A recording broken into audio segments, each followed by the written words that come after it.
So good evening, all of you, and I'm thrilled to see so many faces. We're really kind of putting in a wonderful effort for centering prayer this weekend and for the contemplative deepening in Christianity. They say in the Buddhist meditation paths where people go off on 3-year retreats in cold climates, that they're never given any heated places, that the power of your own radiant heart and your meditation practice is supposed to keep you warm. So we'll see how this works this evening. So I'm glad that we don't have a huge turnover in people overlap, because I'm going to, as part of the sections of what I'll talk with you about tonight, will repeat and reinforce some of what I did on Saturday. Saturday's thing, which was a workshop, lasted all day, was really focused on the practice of the prayer and getting people sort of more up to speed on the actual nuts and bolts of how you do it.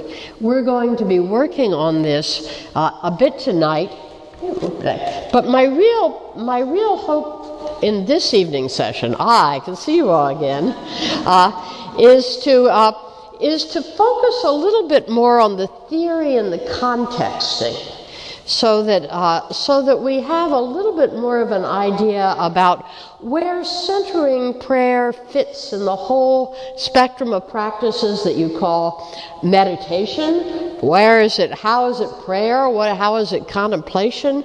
What's unique about it?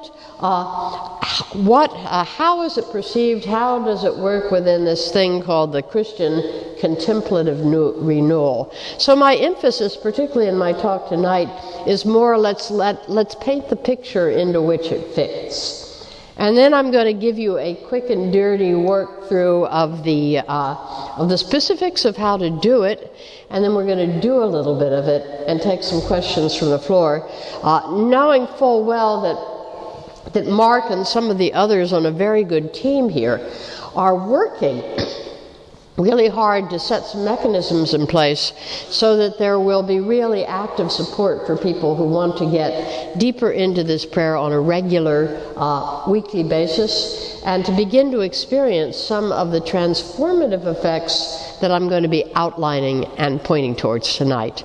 So my apologies in advance if it's more theoretical than what you'd find in a workshop, but I hope with all of this that it will cover the bases before I leave Liverpool tomorrow to make my journey back to the States.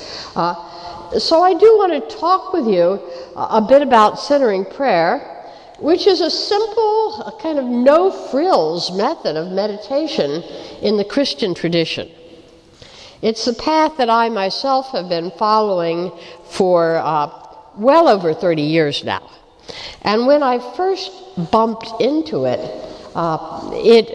it revolutionized my own understanding of practice. It certainly revolutionized my own work, as I was at that point and had been for already a decade, an Episcopal priest, or as it would be in this country, an Anglican priest. Revolutionized how I saw the ministry and my own journey and my own understanding of transformation in the Christian path. So it's been a big, I can almost divide my ministry and my work in the church and my path in Christianity into a pre-centering prayer and post-centering prayer. So I want to speak a little bit to you about it and how it works and what makes it so unique. So a little bit of history first. Centering prayer rose into prominence in the 1970s. Roughly concurrent with that other, perhaps more widely known movement in this part of the world, Christian meditation, that both offered to Christian practitioners pathways into meditation within a Christian milieu. So while both of these movements were in some sense quite untraditional and unfamiliar based on the sort of culture of traditional Christian parish churches, which hadn't done group meditation generally as a practice. Still, they are not foreign imports, as some people say. The roots of this practice go back in Christianity, certainly 600 years to the 14th century spiritual classic written right not too far from this neck of the woods, The Cloud of Unknowing. They probably go back 1,000 years before that to the great surge of contemplative wisdom and experimentation and treasury known collectively as the Desert Fathers and Mothers of the 4th, 5th century. And if you want to take it that way, it goes all the way back to Jesus himself and encapsulates in a very deep way the essence of his own mind.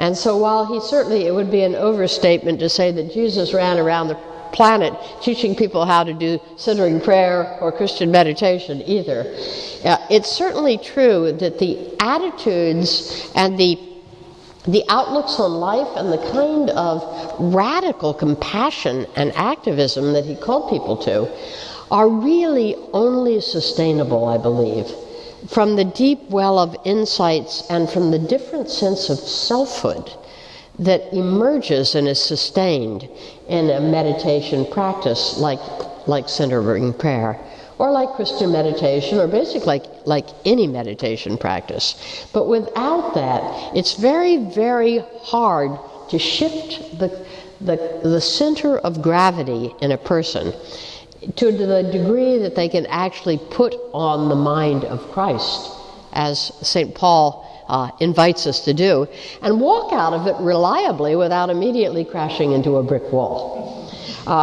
So in that sense, this whole heritage that centering prayer, although its format emerged only in the 1970s, that its roots, its indigenous, authentic Christian roots, go back to the very beginning. And it's not at all an import from other religious spiritual traditions, although there's certainly nothing wrong with that, but a way of articulating and concentrating what's actually there at the heart of Christian practice, and opening it up in a way that it becomes practically accessible in our lives. That's the point. In the case of centering prayer, it was put together by basically 3 Trappist Catholic monks at St. Joseph's Abbey in Spencer, Massachusetts, which is about an hour west of Boston, back in the 70s. The one who's probably the most well-known of this trinity is Thomas Keating, who was my own teacher in the practice. And Thomas was abbot of the monastery at that point. And they practiced this very rigorous Trappist practice of total silence and prayer on their knees and devotion before the Blessed Sacrament and long liturgical prayer chanted in the church, and very strict walls cloistering them off from the world around them. Well, down the road in the 1970s, if you remember the 1970s, and since you live in the heart of Beatle country, you probably remember the 1970s, since the Beatles were responsible for it, I think. All of a sudden, down the road, an old, formerly Franciscan retreat center went belly up and was bought by a Buddhist group called the Insight Meditation Center. And all of a sudden, Thomas began to notice an increase of people knocking on the door of the guest house at their monastery, always, alas, asking for directions to the Insight Meditation Center. So Thomas began to engage some of them in conversation and said, well, what are you looking for at the Insight Meditation Center? And they'd say something like, again in the 70s, a path, man, we're looking for a path. And so he says, well, discovering that most of these were cradle Catholics, He said, well, why don't you look for a path in your own tradition? And they looked at him and their jaws dropped. They said, what? You mean Christianity has a path? And Thomas said it was the best kept secret in Christianity. And of course, these young folks knew exactly what they meant by a path. A path meant a practice based in meditation that actually transformed your being. And they had not seen anything approximating it, and with good reason, because at that point, the whole transformative program, which was in fact rich and deep in Christianity, was kept pretty well sequestered away from the parish church, and under the heading contemplative, which was understood at the time to be a rare discipline, only open to a few towards the end of their days in the monastery. So it was not widely known, and these people, understanding that they wanted to do something to unite and transform their being in a different way, looked very quickly to the beautiful and simple meditation practices that were beginning to be offered in Europe and the States, particularly by the Transcendental Meditation path and by the Buddhists. So Thomas went back to his chapter, his fellow monks, in dismay, and offered them a challenge. He says, is it not possible to put the essence of the Christian contemplative path in a simple practice that would be suitable for lay people living in the world? And one of his monks took him up on it. This is Father William Meninger, and Father William went back to the cloud of unknowing, that 14th century British classic by an anonymous monk, probably a Carthusian, and there in the 7th chapter he found what would become the essence of Methodist centering prayer. So they taught at the monastery for a while. They originally called it the prayer of the cloud, but that didn't seem to have much sail force, so they switched it to centering prayer on the model of Thomas Keating, or Thomas Merton, who had really gotten the whole contemplative reawakening going in Christianity probably a decade earlier with his wonderful little book on contemplative prayer. And Thomas Merton kept talking about this return to the center. So he said, call it centering prayer. And it was off and running. And at about the same time, John Main, also a Benedictine monk of great experience, was developing a parallel method called Christian meditation. And the two of them emerged very quickly in the 70s as worldwide membership movements, with simple, regular practices grounded in regular daily meditation. And over the past 40 years now, they really have changed the culture of Christian practice. So that's basically the immediate history of what we're talking about. And if you get out of that little quickie introduction the idea that the format may be untraditional, but the roots definitely go back to the heart of the Christian theological milieu and give Christians an easy access route, easy, simple, not easy, to the practice of putting on the mind of Christ. I'm going to come back to that in a while, but that's how I'd like you to initially position what we're talking about. So among the meditation practices of the world, and generically you can call centering prayer meditation. That's if you were sitting around and you, for the moment, just sort of set aside theological language and subtleties and say, when you just describe it, what are they doing? It would come up saying, anybody else would say, oh, they're doing meditation. So I'm going to call it, when we talk about it just as an art form, we're going to talk about it as basically, generically, meditation. And centering prayer has in common with most meditations practices in the world a similar and underlying goal, which is to quiet or at least put a stick in the spokes of the wheel of what the Buddhists call the monkey mind. You may be familiar with it. That constant, free associative, rambling thoughts that keep running through your mind at all times. You know, we're thinking, and something will trigger something, either an outside stimulus or an inside stimulus, and then you start worrying, and then you start obsessing, and then you can't, we're at the mercy of this mind that seems to run by a life of its own. And all the meditation practices, all the great sacred traditions worldwide, say that when we are caught there, we're essentially caught in a hamster cage, running around and around in this circle of thoughts, most of them that we didn't even choose to think.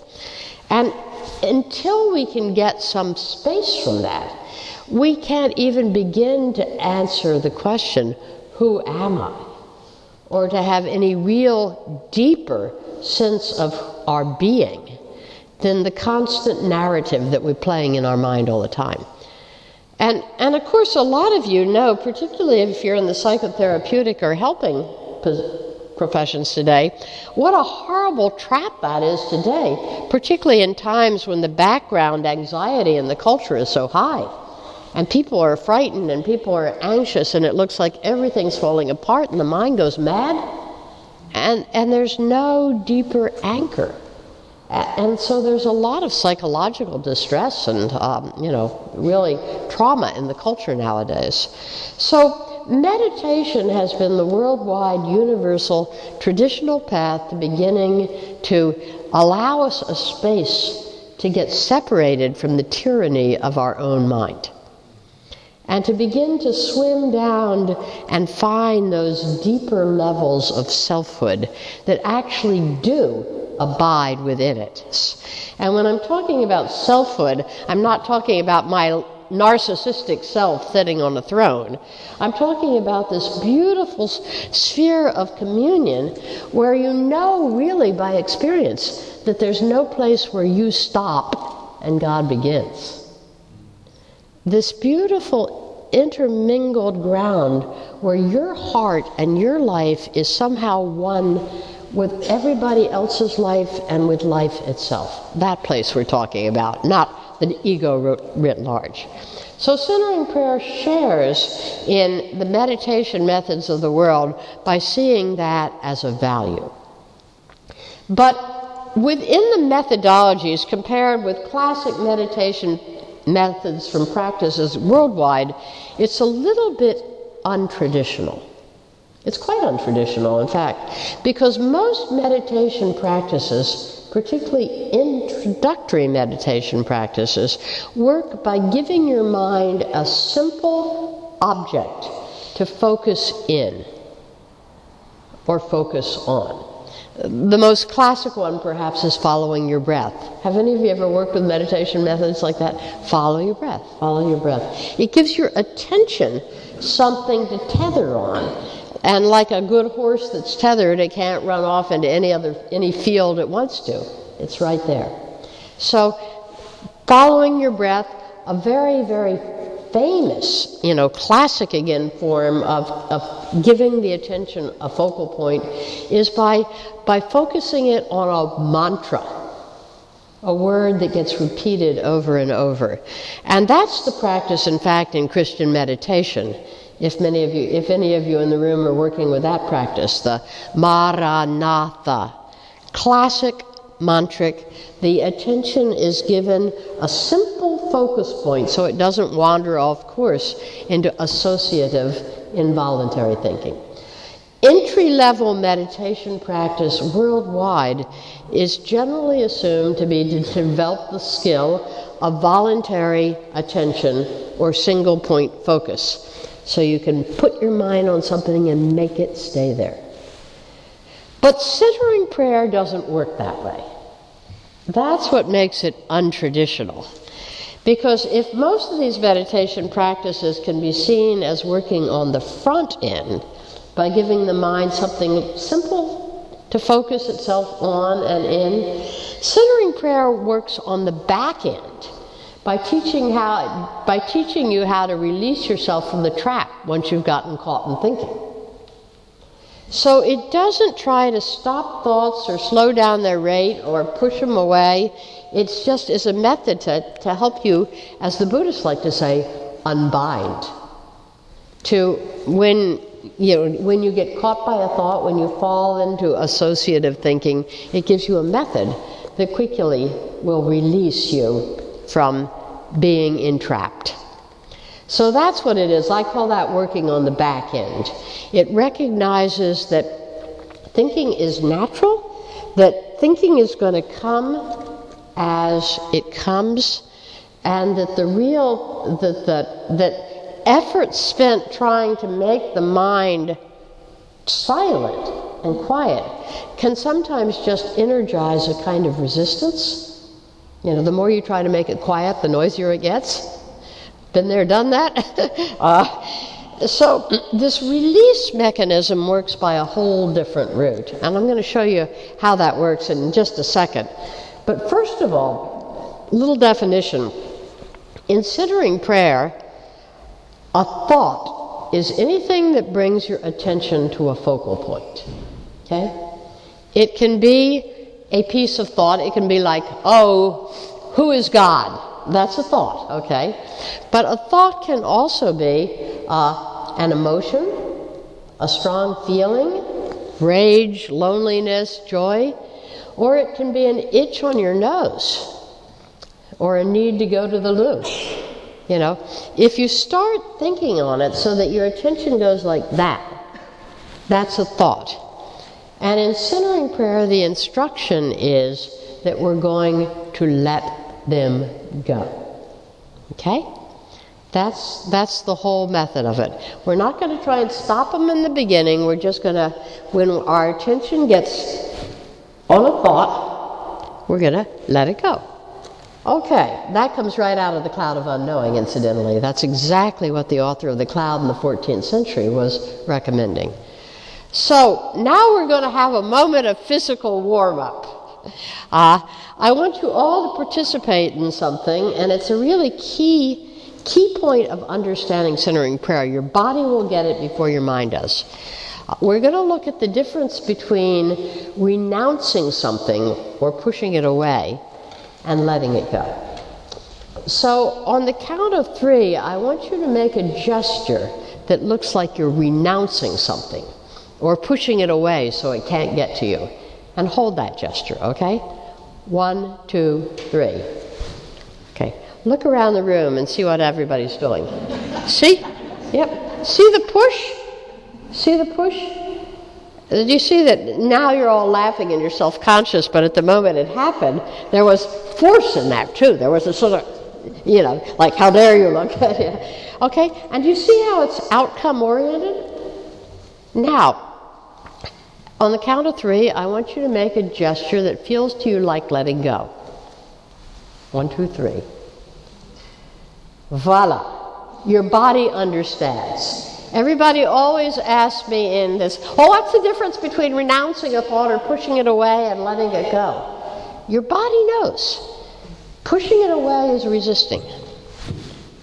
And there's an old truism in energy work that says energy flows where attention goes, and if your attention goes into resisting thoughts, that's where it'll go. This letting go is just a gentle release, and it's not outcome oriented. It's a process. It's just an opening. And that is what centering prayer is. It's a gesture of release as you begin to learn, as you begin to recognize that you're thinking, that you've got caught, you're thinking a thought, you just let it go. Let it go. And even if another one comes back, so we practice over and over that little micro gesture of release. That there's a very, very, classic story in the early centering prayer repertory from when my teacher Thomas Keating was teaching one of the earliest workshops. And a very, very type A woman, a nun at a parochial school, tried the prayer with this decidedly distasteful look on her face. And at the end she put up her hands and says, "Oh, Father Thomas, I'm a total failure at this prayer. In 20 minutes I've had 10,000 thoughts." "How lovely," says Thomas, not missing a beat. 10,000 opportunities to return to God. And that is the essence of centering prayer. That each time we release a thought, we are practicing a pathway of return. Return to God. I'm going to come back and unpack that more, but I want you to get the implication of that in your head right away. It means that this practice is totally win-win. That if you sit down for the time of meditation or prayer and you have 20 minutes with absolute silence, so I ring the bell and you say, "Where did the time go?" Great, you've had that kind of experience. Nothing wrong with it.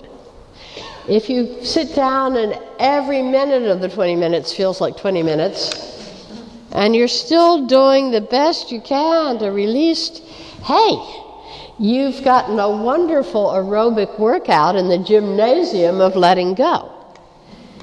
And this is going to lead into the next little bit, part 3 of my, however far I get in my comments tonight.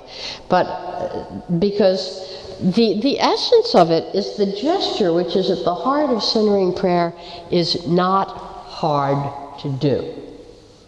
It's simply hard to value. People say, "Is that all there is? I sit there and for 20 minutes, whether you call it prayer or meditation, all I'm doing is letting go of thoughts? How can that be prayer? How can that be meditation? What happened to single point concentration? What happened to exalted states of being? What happens to a direct experience of God? All I'm experiencing is my own jumpy mind." And so it doesn't feel very prayerful. I would say that the biggest obstacle or challenge when you learn centering prayer is unlearning everything that you think you know about meditation. Because it's our expectations that get in the way. And I think they get in the way not only of centering prayer, but of almost anybody in the West who's actually starting a meditation practice. Because we get a very strong expectation that kind of comes from our own perception of Eastern practices, that a good meditation practice is one when we're quiet, gathered, still, when our mind is in an intense state of absorption. And that a bad meditation practice is one in which we're jumpy, nervous, where we can't get collected, where there are a lot of thoughts. This may be the classic pedagogy in many methods, but that's not the case in centering prayer. Sometimes the most useful periods of prayer are actually the ones that subjectively appear to us to be the most restless and jumpy. And Thomas Keating pointed out and used to teach very, very strongly that the fruits of centering prayer are found in daily life, not in our subjective experience of what goes on during the prayer, which we can't really see anyway, because when we start looking at it saying, "Oh, I'm having a wonderful time of recollection," all of a sudden, what's that but a thought? So we don't directly experience and reflect on our subjective state. So all we know is we're sitting there and letting go of thoughts. We actually know something else, but I'll get to that later. But as people move out into life with this practice in them, they tend to discover that over a remarkably short period, like even 6 weeks of taking on the practice with some seriousness, they tend to mellow out a little. It becomes a little bit easier to to roll with the punches of life, to be less OCD, maybe to be less polarized, less judgmental. You seem to find your sea legs a little bit better with life very early on in this prayer. And that's what he's talking about. That while your subjective experience of the prayer may not be one of deep recollection, you actually discover with some experience or with some surprise that there are changes that are beginning to manifest themselves in your life. So it was probably 15 years ago when I was reflecting on this and saying, why? What's happening? Obviously something is happening in this little gesture of reflection. And all of a sudden it occurred to me that what we are actually doing in centering prayer is we are actually working in meditation form with that great venerable Christian theological virtue of kenosis, or letting go, which is at the heart of Paul's platform or his program for how you put on the mind of Christ. Every time we let go of the thought, we are doing so in solidarity with Jesus' great vision, not my will, but thine be done, let go, let go. So St. Paul describes and actually uses this word kenosis in that magnificent hymn to the Philippians that begins in Philippians 2, beginning at the 5th verse, when Paul says, you also should have in yourselves the same mind that is seen in Christ. Now that in and of itself is a pretty remarkable invitation, isn't it? One that's all too rarely extended in the church for about 2,000 years. Where we think we're supposed to worship Christ, adore Christ, but the idea of putting on the mind of Christ doesn't regularly occur and is not even really encouraged. But there it is right with Paul. You also should have in yourselves the same mind that was seen in Christ. And of course, this is exactly what Jesus is saying. He never said, worship me. He said, follow. Greater things than I have done will you done. I've come that you should have life and have it more abundantly. Go, feed my lambs. What part of putting on the mind of Christ do you not understand? So anyway, Paul then, having encouraged us to put on this mind, goes on to describe it in this beautiful hymn that he may or may not have written. But it begins, though his state, his being Christ's, was that of God, yet he did not deem equality with God something he should cling to. Rather, he emptied himself, and assuming the state of a slave, he was born in human likeness. And it goes on more and more, as you know, in that vein. But so the idea is that even though he was a son of God, he did not deem that his equality with God was something that he should grasp, cling on to. Rather, he emptied himself. If you were to make a gesture that described what he's asking you to do, what would it look like on the count of three? Rather, he emptied himself. Yeah, you got it.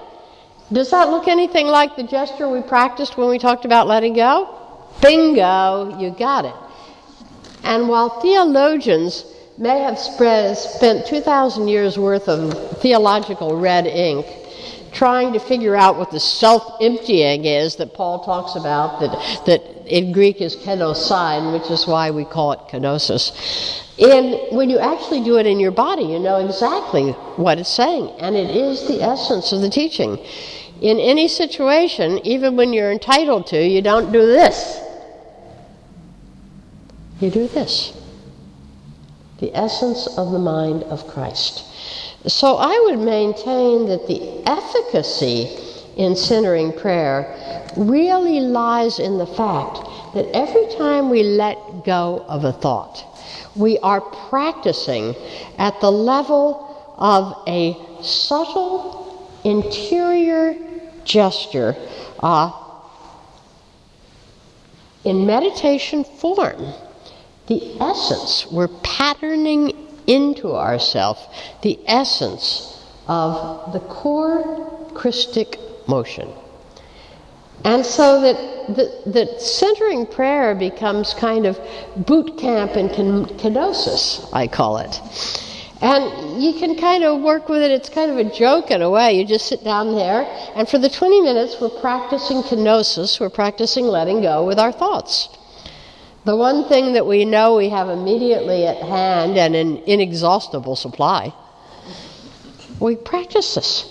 And so then what happens is that we take it out into life, because this practice in the gymnasium of our meditation does transfer into life. That's why people's behavior starts improving so quickly, because we begin to learn that our default response to life, which is going to get us the farthest, not just putting on the mind of Christ, but actually that is actually going to give us the most success as we move through life, has to do with learning to do this instead of learning to do that, or learning to do that, or learning to do that, or learning to do, God knows.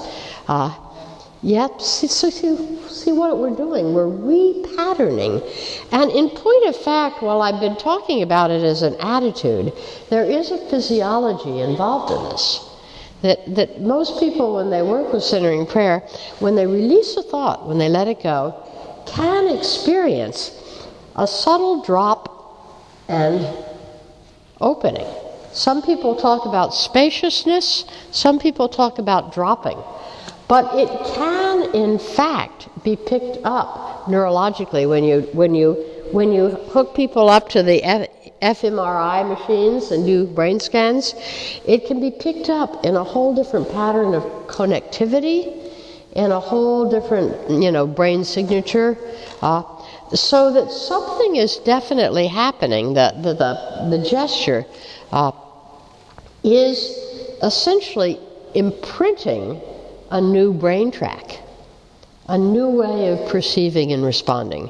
So when I talk about this as boot camp in meditation, in kenosis, that I am, in point of fact, talking about not just something that's a nice theological metaphor, but we're talking about a subtle rewiring of the subtle nervous system of the human body. And this is really important, because I think most of what is to be understood about centering prayer and all meditation can be explained ultimately better neurologically than theologically. It's far more universal, it's cleaner, it doesn't put the religions in conflict with each other. It shows us how energetically the body supports us as we move and transform in a direction towards what's now being called non-dual awakening. Now, I don't know, this is going to take a risk and see if I can overload your brains, that I want to talk about another feature of centering prayer that really supports both attitudinally and physiologically the method of seeing centering prayer, as Mark very neatly sort of gave us a trailer, as a rewiring of the consciousness of perception, which is where I'm going to go with it. That one of the things that also happens in centering prayer, because we're not saying our mantra over and over and over and over again, is, we're only, we do use in centering prayer something that's called a sacred word as a touchstone for attention. But we only use it and refer to it when we notice that we're caught in thoughts. And it actually comes up. I'll show you how, when we actually getting into doing the prayer, how you set your sacred word, like a PIN code, how it works by actually placing it at the threshold of the unconscious, and how it comes up to call it to your attention when you're actually caught in thinking. We'll get to that in a minute. But the bottom point for now, as we take a look at the sort of overview of this, is that characteristic of the method of centering prayer, unlike a more concentrative or mantra method, is that there are these gaps in the thing, sometimes very brief, when in the instant between when you've let go of one thought and another has not yet arisen, you're briefly in a moment when there is awareness, but there's no object for your attention. Okay? In other words, you're in a state of objectless awareness. Now, this state is by and large not commented on in Western tradition, with one exception, which I'm going to talk about briefly. But it's extensively commented on in the Asian traditions, particularly in advanced forms of Tibetan Buddhism, where it's seen to be a highly energized and very, very, actually more intense way of holding attention, of holding an attentional field. And the place, interestingly enough, where it was picked up and commented on in Christian tradition is by aforementioned cloud of unknowing. And boy, people have been confused about that for 6 centuries, because he's trying to describe a very subtle phenomenology of attention. But the author of the cloud recognized in the 14th century, still struggling with his Middle English, that whenever you allow your attention to go out to a thought, subject-object, it is actually in a more ordinary, less energized, less aware state of perception. If we used computer language today, it's running a lower order program. Then when you can hold it in this field of objectless awareness, that when you're able to begin to hold this field, it's like mercury, when you break a mercury thermometer, and sometimes instead of the mercury going flat on the floor, it kind of jumps around with little beads that roll and have an energy to them. Your attention is like that. And your attention in objectless awareness, when it's not going out and connecting subject and object, can actually hold a field of awareness that can be aware of a lot more that's going on simultaneously and by a different method of retrieval, not so much through rational thinking, not through beaming your attention off of something and beaming it back, but by incorporating the whole thing in one sonar field, the way perhaps an orchestral conductor, with the score of the Mahler 8th Symphony in front of him, can hear 85 instruments doing, everyone having a different melody, a different texture, can hear the whole thing at once as a single texture of now. That kind of capacity of enhanced perceptivity is recognized and understood in objectless awareness. Now, our author of the Cloud of Unknowing got that, and he said some shocking things that people have been puzzling at for 6 centuries. He said, any thought is between you and God, i.e., any thought, any attention in the subject-object form is actually separating you and God. It comes between you and God. And when he says the reason for this is because your attention, when your attention is like that, you're like an archer with his attention so much on the bullseye that that's the only thing he can see. The bullseye absorbs the whole force of the attention. And so the author of the Cloud of Unknowing basically says that God can only be known in a state of objectless awareness. And his name for this, his metaphor for the state of objectless awareness was, guess what? The cloud of unknowing. A picturesque analogy, because it's a knowing without specific objects. When you're in a cloud, you don't see them all clearly, but you know them. And he said that the question of God can only be known in the cloud, and that the modality by which we're known is not rational thought, but something that he calls love, which is not the emotion of love. He makes that very clear in the text, but is what we might nowadays call, speaking neurologically again, holographic resonance. You pick it up by feelingfulness, by feeling the whole of the field. So these are some things that the author of The Cloud talks about. And we see that in these two capacities, in the letting go and the dropping, and in the moving briefly into objectless awareness.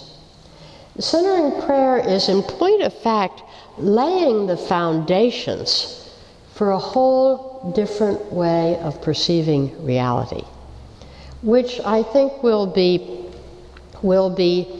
mostly described nowadays in the great treatises and in the increasing conversation on this that's going on today between scientists and spiritual practitioners. It's laying the foundations for what we would now call non-dual consciousness. And what has classically been called, in Christian practice, contemplation. And I think the two are much more significantly synonyms than we've recognized so far.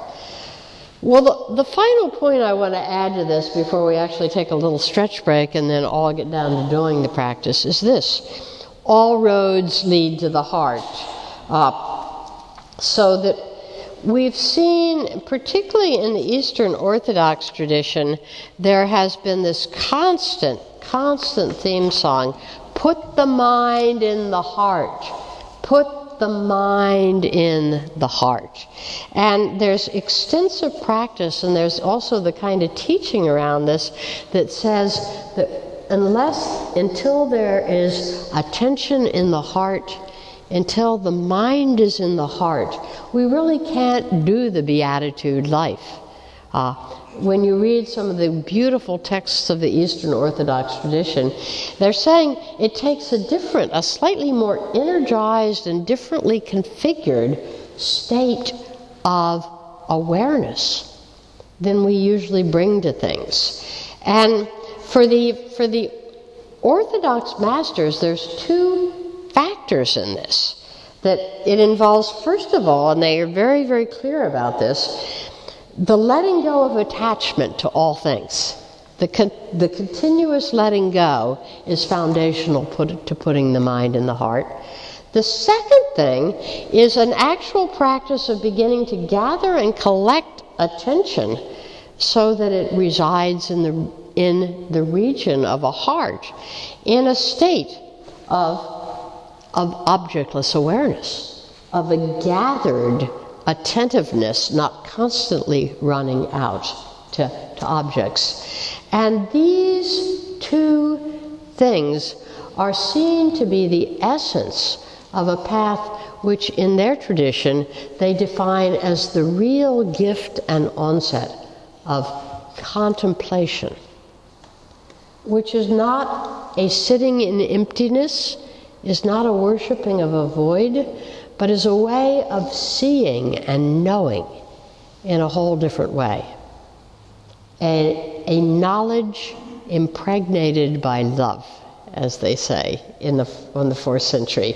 Love, again, being a kind of knowingness through feelingness. And again, the criteria for this, all roads lead to the heart.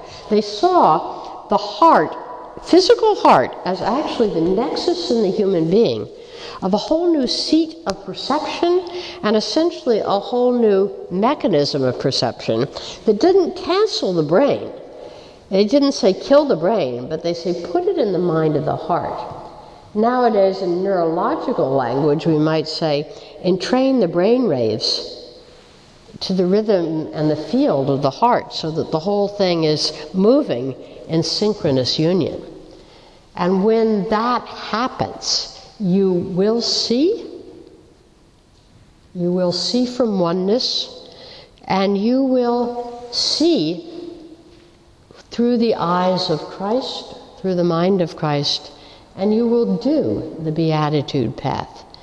So there's the deep understanding in these early mystics that the contemplation was really about a rewiring of a subtle nervous system within the body that would allow us to participate, because we could see it, in the actual heavenly life, the life of the kingdom of heaven, to be able to see directly from oneness, because we're not constantly splitting our field of perception into subject, object, inside, outside, me, because we're not constantly telling our story, because we're not constantly trying to process our world through the avenue of thoughts, which is like translating French into English and then English back into French in order to see. Instead, we just directly perceive through the eye of the heart. Blessed are the pure in heart, for they shall see God. Not think about God, not develop creeds about God, not develop religions about God, see God. And when the mind is in the heart, an energetic field is established that is sufficient to run this sort of actually more subtle and more powerful way of seeing and being.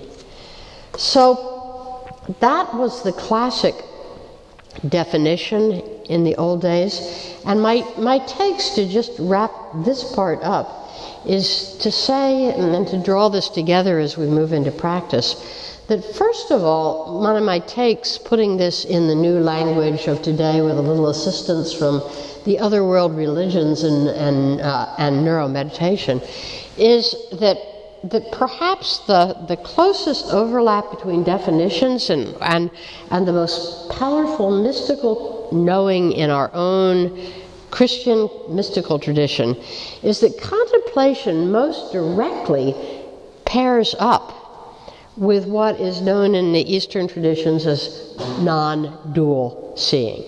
Non-conceptual seeing, it has content, but it has content of a far higher order of perceptivity, direct perception mediated through a field of engaged, compassionate feelingfulness that's physically centered in the heart. I think that's a very important take from the language today. And the second point that is a take is that this putting the mind in the heart essentially crystallizes around a different way of holding attention, so that it doesn't come running out and always put itself in the subject-object configuration, which is the operating system which drives rational thinking and has obviously driven our Western culture for 2,500 years. You know, the great philosophical traditions. But there's something that moves faster. There's something that moves more powerfully and more comprehensively. And it's this holding this other field of attention, this running this other operating system, if you want to call it that, is only possible when the mind is in the heart, both as an attitude and as an actual physiological way of concentrating attention, holding us there so that we're present from a whole different center of our own embodiment, gathered, collected, and embodied, yielded, and willing. And when that is possible, because we see suddenly from oneness, and we can't not see from oneness. This isn't a mystical state or something that happens to a few privileged people. It's something that grows slowly in every human being as you actually do the work of the moral and ethical and mental inquiry work of letting go of attachment, not clinging, unbinding, combined with the actual work of being able to sustain attention in the heart in an unbroken field of awareness. As that happens, the movement into this non-dual is not some sort of exalted mystical state, but is the natural maturation of human consciousness and an identity for each person. And it culminates in the heart of Christ, which you can now wear from the inside, not copy from the outside. So I'm not going to be idiotic and say centering prayer is the gateway to non-dual consciousness. But I do want to say, as the final thing I leave you with before we take this stretch break, that in these two things that separate centering prayer from the other paths of, the more common entry-level practices, and make it distinct and a little bit different, there are the seeds of the foundations of laying down this new operating system. In the continuous practice that we've talked about kenosis, the simple letting go of thoughts as they come up, as they come up, as they come up, we're beginning to pave the way for that drop into the heart, for that letting go. And as we begin to abide in letting go of thinking and getting used to, at first, the nanosecond taste of what life is like when one thought is stopped and another hasn't, and beginning to sense that there is something sweet there.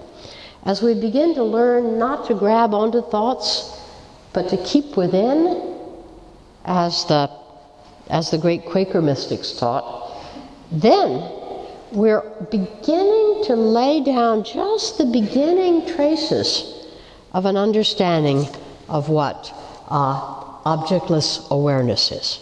Okay? So in these ways, I would say that centering prayer in its very innovative methodology is beginning to lay some early tracks and to reinforce practice whose final endpoint is to move us toward the capacity for a mature and sustained non-dual or contemplative awareness in our own life in service of the kingdom of heaven which surrounds us. That makes sense at all? Good. And it's in that way that I've found that it's useful to simply let go of the methodology of centering prayer, which is sometimes a little bit slippery and a little bit frustrating. What do I think about? Let go of the states, let go of the yearning.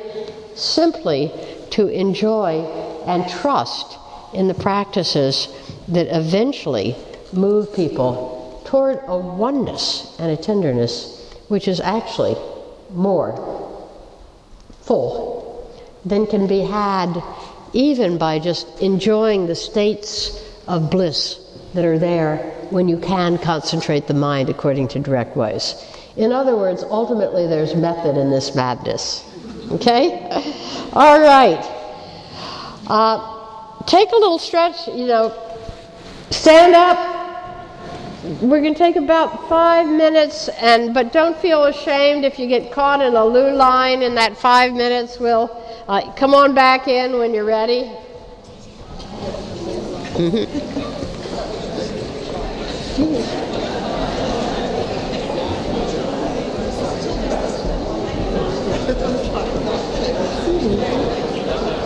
Very good. Yeah. Pardon? Very, very good. Yeah. A different place on Saturday. Yeah. No, I want to come at it from a different angle tonight, and yeah. Anything you need? We don't need anything. I don't need anything. A drink on me. No, I don't need a drink at this point. It'd be a disaster. You know, yeah. And this stuff's up the table at the back for people to sign up. Yeah, I'm gonna call them back in pretty quickly, so that and you might just sort of tell them, because there's a long line waiting out there for the loo, and I can't possibly wait till everybody's had a chance to have the loo. So just sort of tell them that we'll get started a little bit, but not to feel embarrassed about that, but just come in when they've got it taken care of. Okay.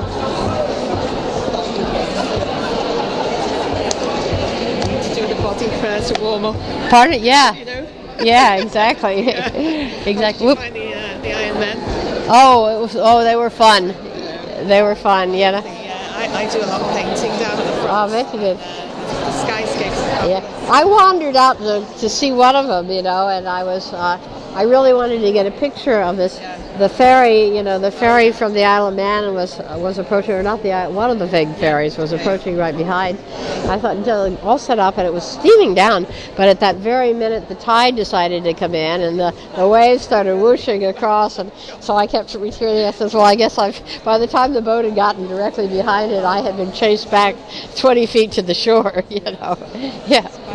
And Father Keating talks about evacuation.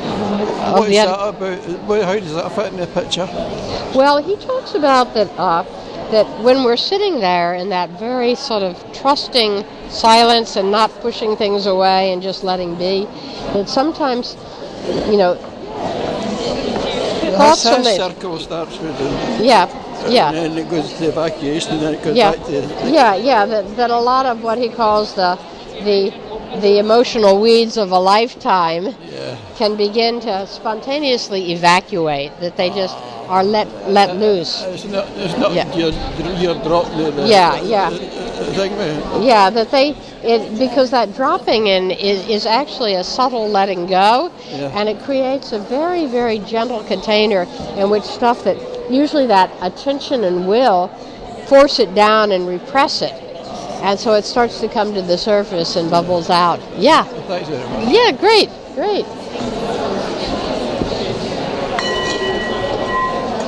Okay, let's get you all back in again. And please, those of you in the line, stay in the line, listen carefully, and when you've had your time, just slip back in. You know, we are as we are.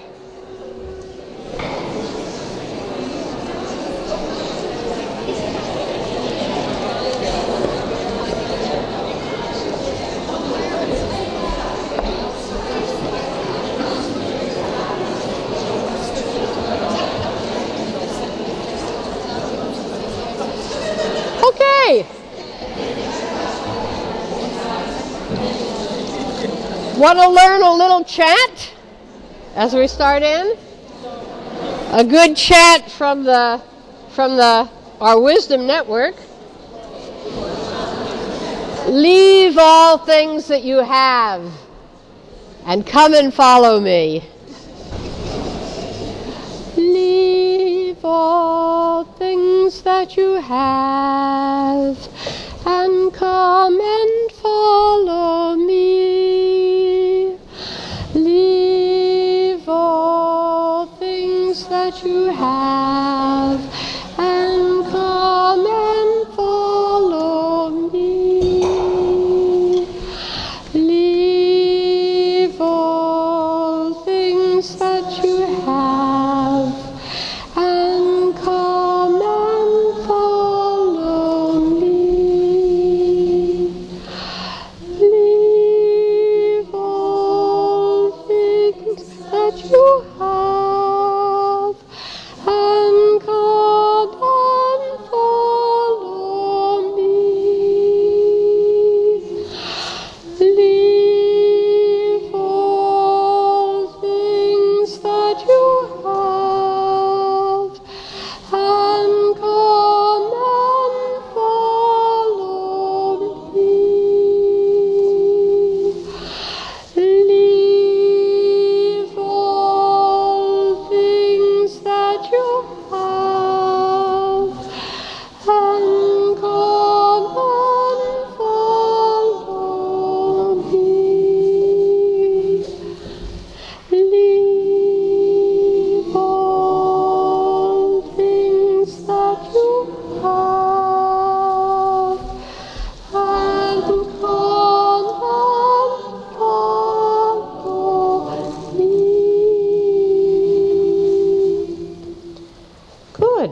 got it quieted. Music to go to the toilet by. So we're gonna practice centering prayer.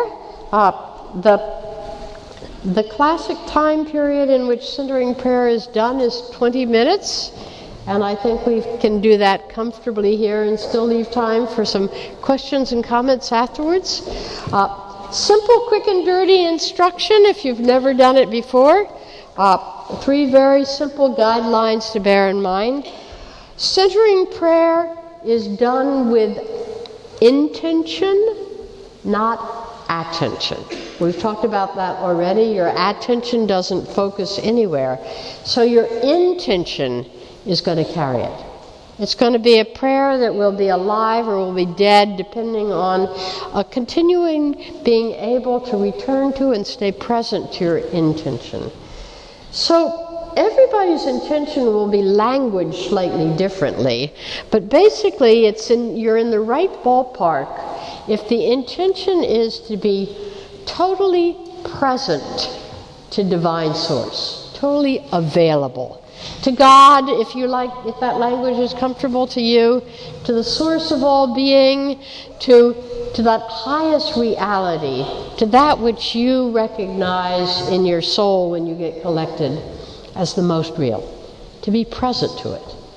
Beyond thinking, beyond mental reflection, beyond feeling, even beyond commentary, like, oh, look at me being present to it. Just to be there. So, that's the intention. But as we all know, the road to hell is paved with good intentions. And guaranteed at this hour, dinner and tea beginning to peck away, and the room not yet warm, you won't be seated for very long before a thought begins to arrive. And the next thing you know, you'll come to and say, well, what am I doing thinking about, this, that, or the other? At that moment, we turn to our intention. We put teeth in our intention by what I'm not embarrassed to call a little deal. If you catch yourself thinking, you let the thought go. Let the thought go. And remember, we practice this. It's not getting rid of it. It's just being willing to have it take away, as they say in AA. You just release your attention to it. You release your stranglehold on it. And if another one comes up, another chance to practice. 10,000 times to return to God. Now, the final point, as I alluded to in the talk, is that in centering prayer, we typically use something called a sacred word that helps grease the skids of that letting go motion. It's a little word or a short phrase that you choose that personally represents to you your willingness to do that deal. That if you catch yourself thinking, to let it go. It can be a classic religious word like God or Spirit or Abba or Jesus. It can be what I call a state word like open, present, now, here. Or it can be a short phrase like let go or trust love. Just anything will do, but the important is that that's the word that you choose. And by saying, okay, let's say, I'm going to use the word love. And so before you begin the prayer, just say, okay, for this time of prayer, this is going to be my word that will help to remind me when I get caught in thinking. And let it go, and it will. And whenever you notice that you're caught by a thought, just let that word love come up in you to help you release and get back to quiet. Remember, your goal is not to make it quiet. Your goal is to release the thoughts as you see that they're happening and that you're getting engaged with it. And you don't have to set up a 360-degree armed gunner so that no thoughts come in. You're only responsible for the thoughts you notice. If you want to daydream for 20 minutes, go for it. But guaranteed that just by the strength of your intention, there's at least a couple of times that you'll notice that you're thinking, let go. Practice the letting go. So that's what we're going to do for 20 minutes. Then I'll ring the bell, and we'll gradually, quietly come back to this space. And I'll take some questions and comments before we send you forth to practice. Why I said it wasn't me. I want to be very careful not to overstate, because it's a lot of work, and the places where people have tended to get into mistakes with meditation practices all along is to overclaim for them. There was a season in centering prayer where you said you just sat on your meditation cushion forever, and then you were in transforming union. We have to move, we have to work, and that the whole, if you want to call it a project, it's not the right word, but I can't think of any better at the moment, of sort of gradually moving so that your own mind and heart is transformed to the mind and heart of Christ, is a long and gradual work, which also requires some knowing that takes you beyond the bailiwick of what centering prayer can give you. There's work that needs to be done on attention, holding attention, learning to become more aware of attention as sensation in the body. This is all the embodiment quarter. There's, of course, the moral work on letting go, the whole continuous unbinding, which is never easy. There's the work of learning to work in the world from a position of compassionate equanimity, non-identified and yet compassionately present. I mean, all of these are big pieces. And of course, there's all the work that centering prayer talks about and develops beautifully in Thomas Keating's version of the vision of the teaching, with his work of the purification of the false self. So it's a big project. And the reason I state it is because I don't want it to go out of this room that Cynthia was saying that you just sit here and do centering prayer and it immediately puts you in non-dual consciousness. But it does get you aimed, you're quite right in saying it. It gets you pointed in the right way to begin to do that.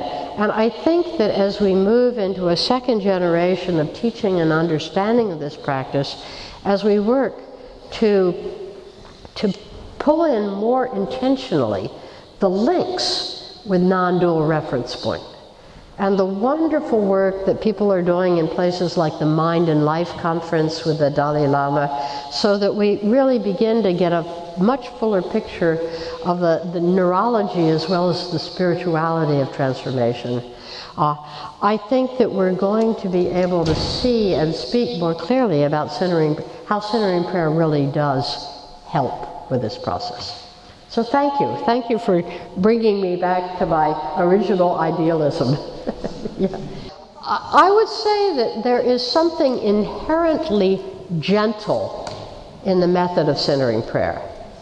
And Thomas Keating emphasizes the gentleness. There's at least half dozen instructions with gentle.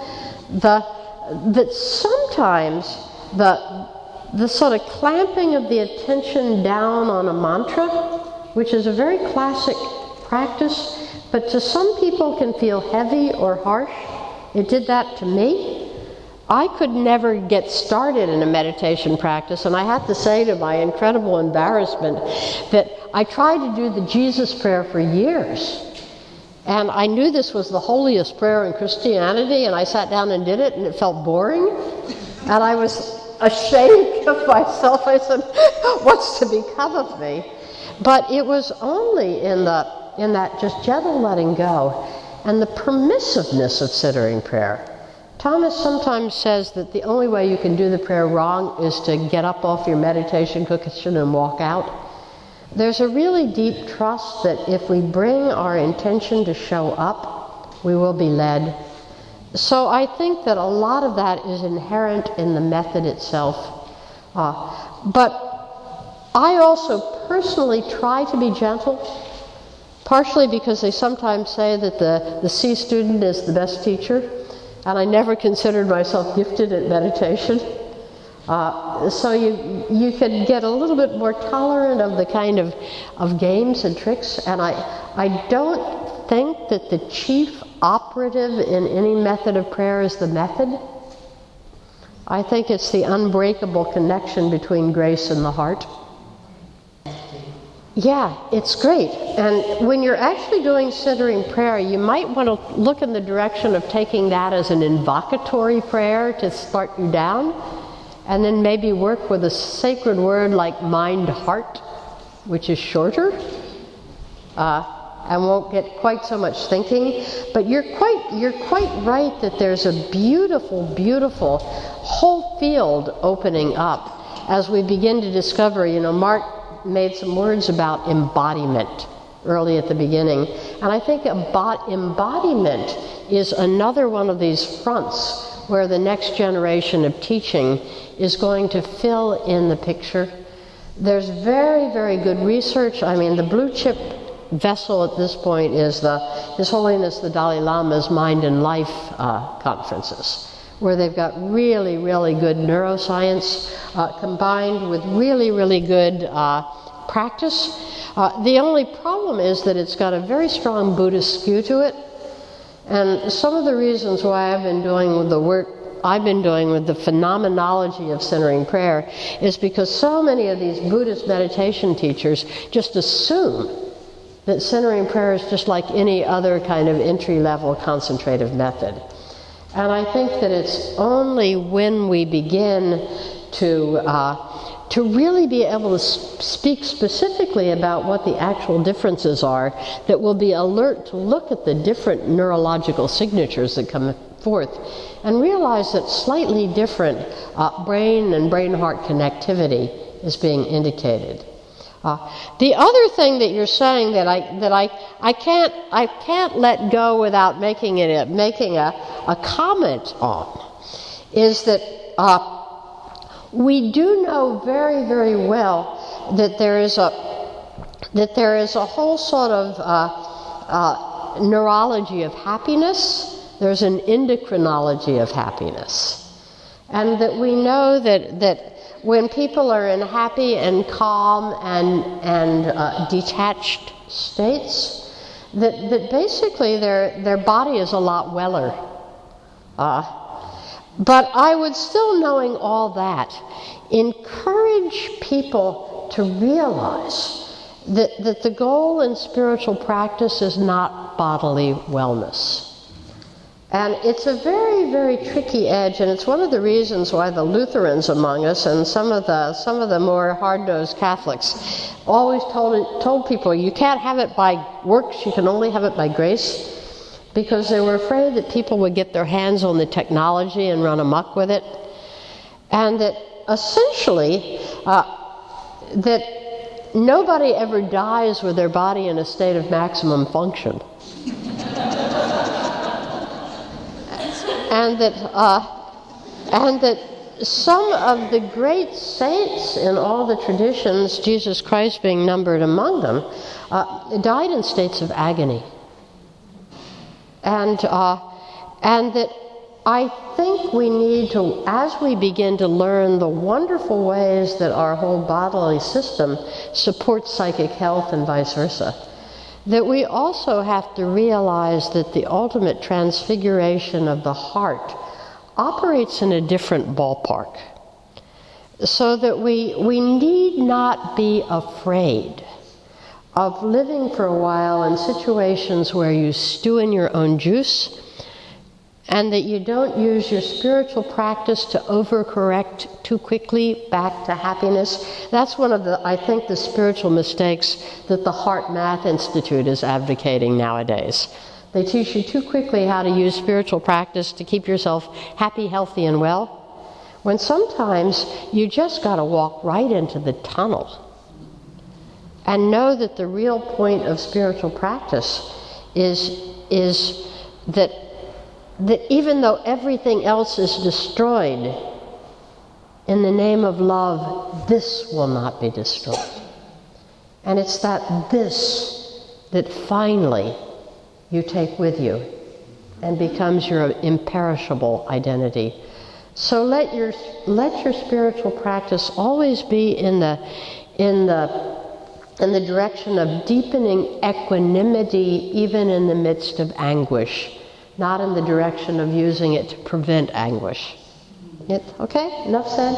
Yeah, I would say this is what I say to this. When you're out walking, I think you can actually learn centering prayer better from working with this gesture than you can from trying to think about it, because when you think about it, you tend to get up in your head and say, is this a thought? Do I need to let it go? What should I think? You can get just really running around in mental masturbation in the prayer, and it just slows you down. So practice, I would say, get down on the beach and walk with the Ironmen and practice this, and when you're waiting at a bus stop, or when you're, just pattern the thing, walk around the cathedral grounds. Go. So, and then as much as possible when you're in centering prayer, don't do it. Keep yourself centered. You might place your hands in a gesture that have something to do with that for you, but don't, because it'll be disruptive. And what's actually happening is that the outer gesture is patterning in an inner gesture. They're connected. It's like a smaller ring. And in the centering prayer, you just let it go. You take the outer gesture away, and the inner gesture will carry you. So I would say work with that, because particularly when we're meditating with a group, you want the classic sort of Buddhist desideratum of a group that really can maintain an outer stillness helps everybody in the group to get deeper into an inner stillness. It's really wonderful. So thank you. That's a very good question. That's the last question. Okay. It's a very brief one, I think. Why 20 minutes? Is the benefit in doing 5 minutes? Is it better to maybe do an hour? That's very good. That Thomas Keating always says that he felt that 20 minutes was sort of the minimum it would take people to go through the usual sort of pawing and flipping around of the mind, settle down, taste a few kind of periods of real rest, and there's a sort of sine curve pattern to the play. So he liked 20 minutes. I always find it's interesting that that's usually the amount of time it takes the eyes to adjust to their night vision. And yes, you can do more, but the idea that's really important is, first of all, sustainability, and second, regularity. That if you decide you're going to meditate for 25 minutes or a half an hour, set your clock and do it. Because otherwise you tend to get into this thing of, if you're having, quote, quote, a good meditation period, you push it longer. And the bad side of that is if you're having a, quote, quote, bad meditation period, well, this isn't working today, I think I'll shorten it up. And it's sometimes those that are subjectively experienced as the most difficult, which are actually the most useful. So be regular, be sustainable. The really short ones, I think, are by and large, while they may be better than nothing, I think they really are, in terms of establishing really good sitting meditation protocol, not helpful. Because part of the gestalt of meditation is struggling with something in your ego self that just screams for a while. Saying, no, I don't want to do this. Come on, I got to get up. I got 1,000 things to do today. Let's do it in 5 minutes, And it's that it really is a kind of chronic and ontological clash between levels in yourself. And it's actually a very interesting struggle. It's like Jacob wrestling with an angel. And it's really worth just putting up with it and doing it. Because where you get by actually going through that is going to wind up way, way, way better than just meditating for 5 minutes. The only people I really get away with, that I'm really interested in saying, yeah, just meditate for 5 minutes, are people who I've worked with intensively psychotherapeutically. And I understand that they've either got a really, really immediate history of personal trauma, or else a tendency to schizophrenic dissociation. And in those cases, I will tend to be very, very circumspect about how much meditation they do, and to sit right with them. And sometimes with somebody who's got a known schizophrenic history or has just emerged from real trauma, I'll say, well, let's just sit for 2 minutes. Because again, in centering prayer, because the meditation method is not concentrative, and you don't even give the mind an object to focus on, if there's any tendency to split or get overwhelmed, it can happen there. So I watch that, but for us normal neurotics, 20 minutes is just about right, you know. And I think our 20 minutes of questions and answers are up. So with that, I give you all my deepest congratulations and thank you for your courage. In the Gurdjieff work where I worked, they called it a super effort, where people would have to agree to be present to conditions that were not optimal and actually bring something of the spirit to it. And what you took home was the fire in your heart.